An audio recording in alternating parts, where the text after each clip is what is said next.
58 yıl geri Бешалма köyünde büyük bir olay oldu. Sefte Moldaviya'da Gagauz Müzeyi açıldı. Birkaç yıldan sonra müzeye onun kurucusunun Dmitri Karaçoban'ın adı verildi. Bu müze Gagauzların historiasını hem kulturasını koruyur. Evlat boyları geçen zamanlarla tanıştırır. Gagauzların historiasını anlatır.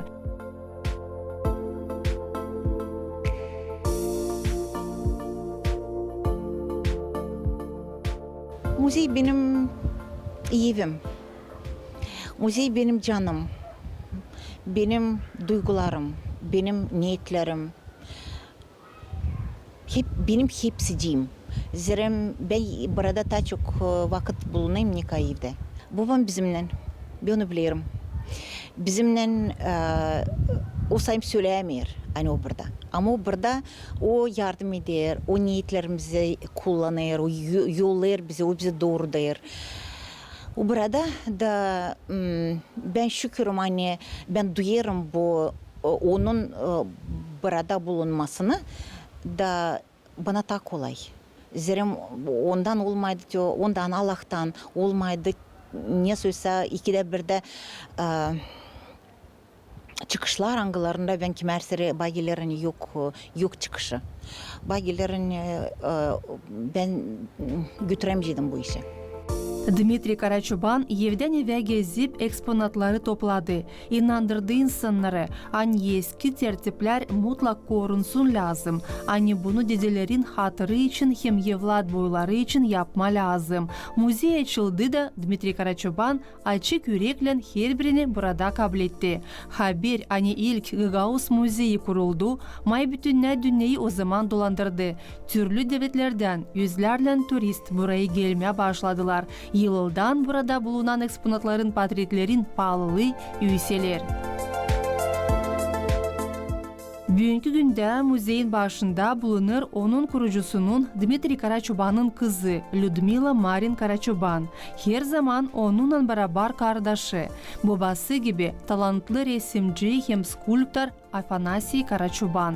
Kardeş, kız kardeş bütün yürekle hem bütün kuvvetle babasının işini ilerlediyorlar. Lyudmila Dmitrievna yemin. Ani babası görür o işi hangisini onlar yıldan ilerlediyorlar. Папа здесь. Он рад каждому поступлению. Каждому. И мне кажется, единственное, что я как-то видела, скажем так, вот во сне, что он, когда пришел, и он показал мне, он мне сказал, веди этнографическое направление. И как-то рукой указал на стенды. И мы действительно, я на следующий же день поменяла эти стенды и придала этим стендам этнографическую тему, этнографическое направление. Я постоянно чувствую эту помощь. И отца, но и Афанасий. Афанасий никогда нас не оставляет. Он и экспонаты новые из Турции привозит. И здесь на месте поддерживает нас. Семья дружная. Хоть и рядом вроде бы нет, но они рядом. Dmitri Karaçoban'ın izleri duyulur. Babanın hem uşakların aralarında bağlantıları var. Söyler Stepan Topal adına Ev Müzeyi İstoria Kultura Merkezi başı Andrei Mutkogla. Я думаю, те мысли, те замыслы, которые были у Дмитрия Николаевича, я думаю, что через детей они сегодня здесь реализуются. Потому что никто, кроме них, не могли лучше знать те чаяния, те задумки, которые были в голове у этого замечательного человека. Поэтому в принципе, я очень хорошо к этому отношусь. Это преемственность поколений. И я считаю, что это действительно пошло на пользу этому музею. Первый музей, который стал показывать, отражать материальную культуру гагаузского народа. И, естественно, я не как гагауз, как человек, который причастен вообще к музейному делу, я не могу испытывать ничего, кроме как благоговение, такое вот. Действительно много экспонатов, все они касаются истории гагаузского народа, все они отражают материальную культуру гагаузского народа. И хотелось бы отметить, что практически уже 60-летний юбилей, 58 лет, это уже практически 6 десятков лет, который функционирует этот музей. Действительно, очень знаменательное событие. Музей – это социальный институт, который помогает подрастающим поколениям видеть материальную культуру народа, представителями которого они являются. И это сегодня в мире глобализации это действительно, наверное, единственная возможность для этих людей приобщиться к материальной культуре. Не только материальной, но и к духовной культуре своего народа. Особенно это важно для такого малочисленного народа, как наш гагузский народ, потому что кто еще будет хранить сведения об истории этого народа, о его культурном наследии, кроме как мы сами. Поэтому это очень важное событие, очень знаменательное событие. И я, будучи руководителем тоже музейного учреждения, которое является структурным подразделением научного центра, но все же оно музейное учреждение, и оно функционирует практически по тем же правилам. Я действительно, как уже повторился, испытываю гордость, во-первых, за гагузский народ, за то, что у нас в среде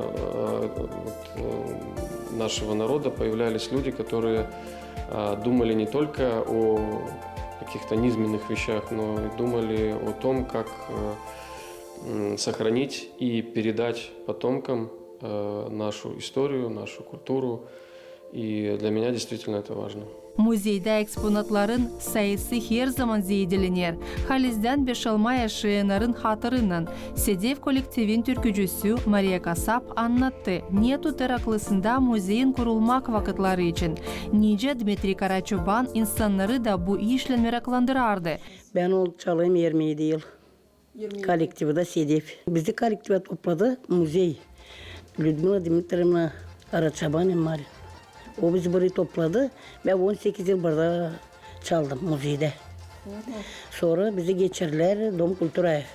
Ben müziği pek beğenirim, pek seviyorum. Ta Karaçoban açan ta işlerdi. Людмила Dimitrievna'nın babası. Ben hep savaşardım. Onu o bir patrede çıkarsın. O gezerdi. Adam köy içinde de çıkarardı bizi patrede. Biz de uşakla oynardık. Sokakta onu çıkarardı. O şey. Küçücüktü müzeyimiz ama sonra Teos Tarat oldu büyük müzey. Büyünen bizim müzey bütün dünyaya anılmış. Kendisi Maria Kasap çök işleri müzeye getirdi. Bu sayıda gelinlik çeyizlerin yastık bezleri de. O onları kızlığında kendi yerlerinden dikmişti. Ben onun hakkında o bir güldürerdi öyle. Bizi hep güldürerdi. Kızlar. Ya orada oturun orada. Biz geçerdik, oturardık. O çıkıp birden kaçık yapardık. O bizi çıkarardı. Her yerde bizi çıkarardı. Öyle o gezerdik içinde çok. Toplardı. Daroşka, ayna peşkirleri isterdi. Tetrin aldıydı üçketini, çarşırlarını, sargılarını, çarıklığını. Dedi başladıydı ona babam. Benim babam Malayza'sına değerli Marna var. Familyası Topal İvan Simyonoviç. O çalgıcı 30 yıl çaldı kemeçeyle. Ben kemeçeyi de ben verdim. Tetrin ne ruba kaldıydı. Hepsini lüseye ben verdim. Daha tıraş etme de vardı. Türlü ileriki vakitten değilince şimdi. Ustura vardı. Töle hani bileme vardı. Türlü işler vardı. Onu da hepsini lüseye verdim. Людмила Dimitrievna'ya verdim. Hem verdim Tet kendi elinden verdiydi Dmitri Karaçoban'a. Vardı onda üçketinciler geçerdi. Çarşır, don. Diyorlar şimdi. Çarık, sargı, çiğirdi de verdiydi. Prema kolada günü ona. Üçket onu diktirerdiler. Bizde vardı bu arada bir evde orada dikerdiler. Üçket onca palto gibi. No oye değil isteden ama haba. Materyal haba. Öyle materyal şimdi yok. Onu öyle tertipleme, koruma da vermeye sonra tertiple yerleri değil. Bizde naprimer biz Dom Kultura'dayız. Ama bizim var kendi içerimiz. Bizim de içerimiz dizili Gagavuzki perdeler, ayna peşkeleri, tüblet çiyiz var bizde de orada. Hepsi var orada Dom Kültür'de 2. etajda. Öyle canımız acayran eteniyorsa biz tarat soğlarımızda dikermiş. Kaçım uşaklar dedik mi hiç ki? Ben de şkolaya giderdim. Biz o zaman dikerdik. Açan biz şkolumuzu bitirdik ya biz de dikmedik burada ana. Ama açan şkolaya giderdik, dikerdik.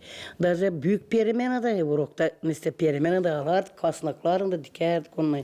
Teti bu iplikleri. Bunlar boyalı, şol iplik. Bunlar boyalı. Karla vardı, köyden kelime iplik boyarlar. Bize böyle iplik boyarlardı. Biz onları dikmezsek kasnakla öyle onu diker sonra buruşardı. Kasnak mı? Öyle tombarlar da var bir daha küçücük bir de büyük de giydirerdik ki peşke bunu istiyası orada onu da dikerdik. Tantellerde yörerdik pek çok tantel. Ben büyüğünde yöreyim tantel şimdi. Akşam niye oturayım da yöreyim tantel. Şimdi aldım bir örnek yeni de yöreyerim. Öyle geniş bir tantel yöreyim. Onu da vereceğim güzel. Bunu Dimitri'ne vereceğim. Ne an isterse koş. Tezlik onlar. Ama açanın geçeceği vakitte onu kullanmayı uşaklar sıvıdılmasının, yitirilmesine diye verir insana, veririz bir müze, insana kullanıyor onu. Bunu da kendim yaptım. Daha var. Beti o içerimde benim 3 peşkerim büyük. Nerede biz şimdi var benim. Goda peşkerleri, kaynata peşkeri. De onu da oraya koydum. Bizim komutanımızda biz orada repetitsiya yaparız. Gaklısı dikili просто. Beşalma köyün yaşayanları çalışırlar zenginletmeye müzeyin koleksiyasını. Onlar toplarlar türlü eksponatları, angıları anladırlar insanların yaşaması için. Var müzeyde Kapaklı Maria'nın ailesinden de eksponatlar. Maria Kapaklı babasından kalma keremet yapmak için tertipleri müzeye getirdi. Şimdi bu tertipler müzeyde korunurlar. Maria geride kalan yılları hem babası için hatır duygularını canında koruyor. Benim babam bir usta adamdı. Çok yaptı, taftadan işlerdi. Babamın adı Kapaklı Ivan Vasilyeviç. 1924 yıldan doğması. Köyde ona derler Kırmızı Vani. O kırmızı çehreli bir güzel adamdı. Da ustalıktan kare o 60. yıllarda açan kolhozda da insana da lazım oldu evlerini örtme. Şifirler ta çıkmadıydılar. Da o çeketi yapmak keremet. Köyde insana kim ev yapardı yeni ev, o onlara keremet yapardı. Babamda kız yoktu. Biz 4 çocuk yoktu. 4 kızdık. Da çocuk yerine beni kullanırdı. Da çok kere giderdim onun bile ona yardım etme, onun bile keremet yapma. O keremeti yapardı. Kumdan, sement rasvordan vardı mahsus bir presonda da onda keremet yaptım. Teti bu ona derdi bıçak. Keremet yapma diyeni, onda alacaları var. Keremetin üstünde hani var alacalar. Dedi bu bıçak onları yapıyor güzel. Bıçak keremetleri o presten basardı, çıkarırdık, yardım ederdik onları dizmeye, kurutma. O yıllarda pek büyük fayda oldu insana. Zira ne bir yere gitmeye alma, ne de bir yerden bir şey evini örtmeye zordu bulma. Da o yapardık biz onları babamla. Babam sonra yaptı ibiyi örtmeye diyeni, holluklar, konki derler Rus dilinde. Onda var tertipleri de holluklar güzel yerleşerdiler prama gibi dizerdiler keremetlerin üstüne onu. O presları onlar alarmışlar Nimselerden. Köylere getirermişler. Onların bizim de müzeyimizde var. Seyelkalarda Nimselerden. O presta hep öyle. Da, ama bu bıçak o iner yapa orası orada iner. Da başladıydı köyde vardı bizde bir kuznets. topal adam Kosti. Kosti dyadı derdik ona. Da o yapardı kendi prema çizerdi. Da ona göre teti onun yanında göstererdi. Başlardı yenilemeye bıçakları o. Köyde problemaları çözerdiler. Var çok vergili adamlar, rangaları büyük işler yapardılar. Teti bu alacaklar, bu yüksekçikler onların indiğinin o onları yapıştırardı. Yapardı onu. O danışardı ona, göstererdi ne kadar onun yüksekliği lazım olsun da o da ona dini yapardı. Çilingir diyorlar mı kuznets? Çilingir sansan vardı. Dede Kosti yapardı o. O adam da anılmış bir ustaydı o taraftan yani çilingirlikten. Muzeyin eksponatların sayısında var partada angısını verdi burayı köy gimnaziyası. Bu parta ta öğrenmek kurumun açılışından kullanılardı. Bugün burada 20.000 eksponattan ziyade var. Muzeyin bugünkü hizmetçileri eksponat toplamasını işini ilerlediyorlar. Her bir eksponatı büyük sıcaklığından koruyarlar. Burada var çok материал, anısı bağlı etnografiyle. Pişkirler, Hindistanlar, rubalar. Pişkirler hiçbir zaman bırakmarmışlar bizim halkımızı. Her bir adette kullanılmış pişkir. Sabahleyin kalktın sileysin suratını. Uşacık doğdu koyammışlar onu ilk pişkire. Yıkarmışlar onu silemişler pişkirlen. Gençleri karşılamışlar pişkirlen. Varmış. Düğün adetlerinde de çok pişkirlen bağlı adetler. Kaynata pişkiri. Burada var pişkirler hangisi bize evvelden kaldı. Bu iki pişkiri bize verdi kapaklı Anna Georgievna. Onlar ona kalmışlar anasına. Bunları müzeyden Людмила Dmitrievna diktirdi kulaksız Olga Semyonovna bu pişkirleri. O insan onları bize buraya verdi. Rubalar. Bu rubaları da bize verdi hep insanlar. İsterdim gösterme. Kapsız Yelena Vladimirovna verdi kendi kaksunun fistanlarını insan rahmetli oldu. Da saydane ona yandası yorulana çıkla taysla ona yerini bulsunlar burada da kalsınlar müzeyde. Ama burbalar Dragni Yambukla Yelena Vladimirovna'nın istiyonuzluk fistanı o 51'in doğması 72'de onların olmuş düğünü. O zamandan beri o fistanını tutmuş. Bırakmış bir anmak gibi düğün gününden. Şimdi saymış annem onun yeri müzeyde bir ay geri o bize onu getirdi. Ve şimdi o gene olacak bizde müzeyde eksponat. Muzey her zaman sevindirir misafirleri yeni sergilerle. Onların birisi Gagauza'nın kurulmasına adalı. İsterim söylemen bunun kaynağı hepsi çekederdi belli ki Dmitri Nikolaevich Karaçaban'dan bizim muzeyden. İlkinden öyle muzey toplarken öyle diyorlar toplanır eksponatlar ama o onları öyle toplardı. Hani uyandırardı her bir canda vatan seven duygusu. Değil sadece methetmeye kendimizi ama o öyle bir acı uyandırdı insanda, bir sancı canında insanın da o zamandan beri insan düşündü kimiz biz, neredeniz biz, hani bizim köklerimiz, nice biz onları korunalım, onlar hepsi çekitti bizim müzeyden. Dmitri Karaçoban adına muzeyinde her yıl geçirilir 5-6 sergi. Anglarında gösterilir anılmış resimcilerin resimleri hem kim bağışlar kendi yaratıcılık yolunu. Böyle sergilerde yaratmak uğrunda çalışan insanlar buluşurlar, kendi duygularının hem fikirlerinden paylaşırlar. Böyle güzel fikir açıklamakları sık burada öter. Bu müze bizim Gagauzyan muzeylerin içinde o duruyor. Daha yüksek uğurda. İçinde o bugünkü günde de oluyor 58 yaşında. Biz bilirsince kuruldu bu müze. Ne zorluklar geçirdi. Tüy adam hangisi hani yaptı, topladı bu müzeyi hepsini. Onun ailesi, onun karısı, onun işleri, onun dostları. Ben pek beğeniyorum okuma onun kağıtlarını. Bizim onun dostlarına Moskova'da, Bukarest'te, İstanbul'da, başka yerlerde kiminle o yazışardı o vakitlerde.